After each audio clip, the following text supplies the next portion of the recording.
I'm Sam Bermas-Dawes, a producer for GPB's Political Rewind, and I'm here with a What You Need to Know coronavirus segment. During President Trump's almost daily updates to the nation on the pandemic, he's left legal scholars and journalists discussing the limits of his presidential power.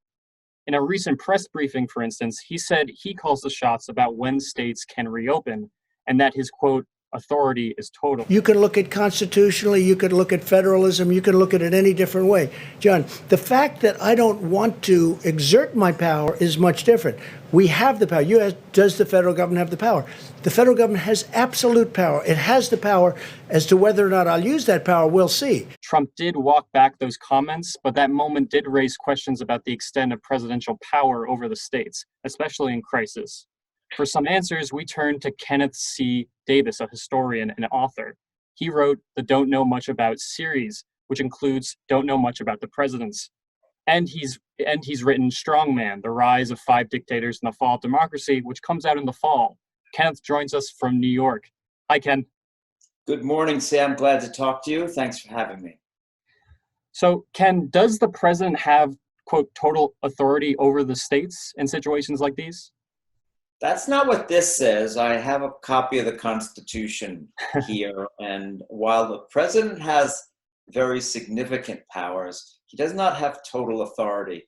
But it's interesting because all of these questions that we're hearing and talking about right now in the midst of this pandemic crisis, and it is a real crisis, and we've been through many crises in our history, but the arguments that are being made are arguments that were being talked about in 1787. You know, the founders and the framers of the Constitution got together in Philadelphia, in secret, by the way, behind closed doors and locked windows. They didn't want anybody to hear what was going on. The biggest debates they had was really what powers to give this office, the executive branch. They were inventing something new. And the thing they feared more than anything, if you go back and read the notes of the Constitutional Convention, is they feared an elected monarch. They'd just come through a revolution, 8 years of revolution, getting rid of a monarch in control of the United States of America. And they didn't want to create their own.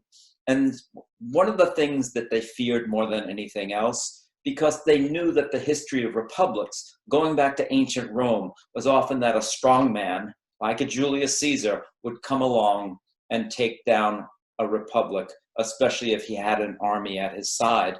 And they were giving the president, the new executive, control over the army. So these are debates that go back to the very basis of our constitutional system. What were some of those safeguards that they set up in the beginning there? Well, we talk a lot about checks and balances, and obviously we have three branches of government. They are supposedly co-equal branches. I think that the pendulum swings between them very often, amongst them, I should say. I don't know if a pendulum can swing among three things, but this one does. The swing has been powerful, obviously, in the 20th century, particularly with the growth of the federal bureaucracy under Franklin D. Roosevelt in response to first the Great Depression and then World War II, there came to be much more power concentrated in the presidency. But there's always been this trade-off between presidential power and congressional power. Obviously, the Constitution has some basic checks. Congress can pass a bill, the president can veto it. Congress then can override that veto. It's very difficult. You need a supermajority to do so. The Supreme Court obviously can rein in a president who does something that is considered beyond the bounds, the way they did with Franklin D. Roosevelt in the 1930s during the Depression by calling many of the New Deal legislation and New Deal agencies that had been created unconstitutional.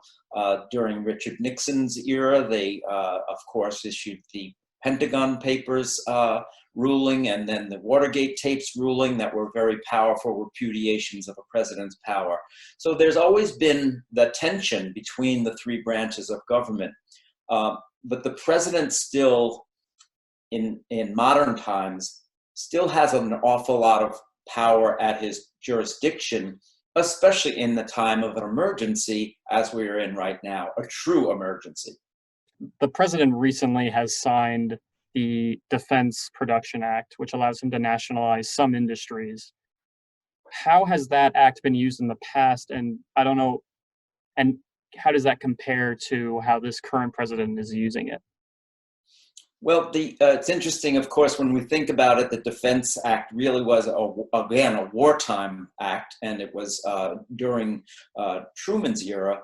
And it's been used many times, and often with obvious need. When we go to war, you certainly need certain things manufactured for a war effort.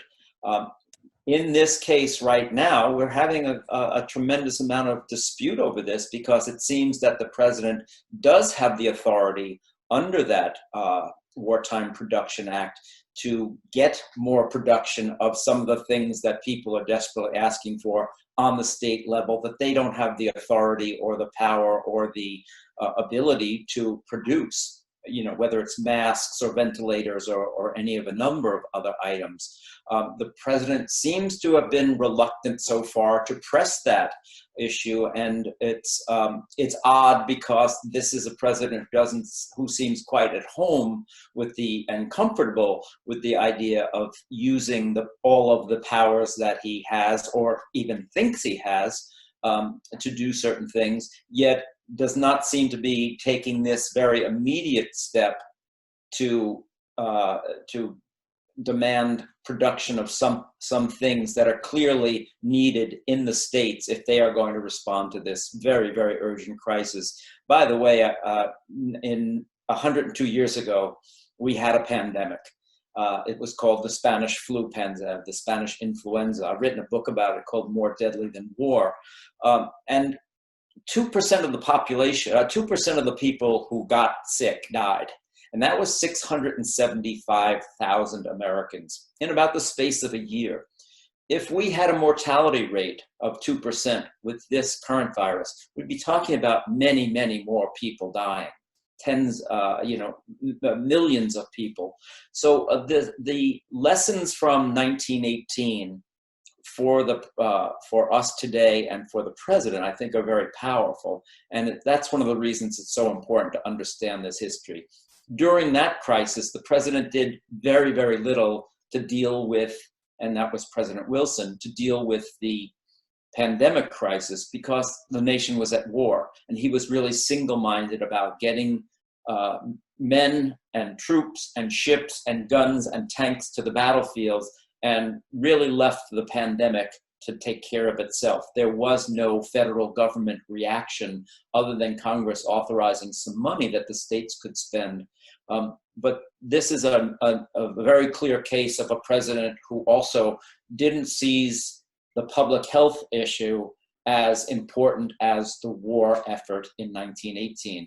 Really interesting piece of history that we can learn a lot today. That's historian Kenneth C. Davis, author of the acclaimed Don't Know Much About series and Strongman, The Rise of Five Dictators and the Fall of Democracy, which comes out in the fall. Thanks for joining us, Ken.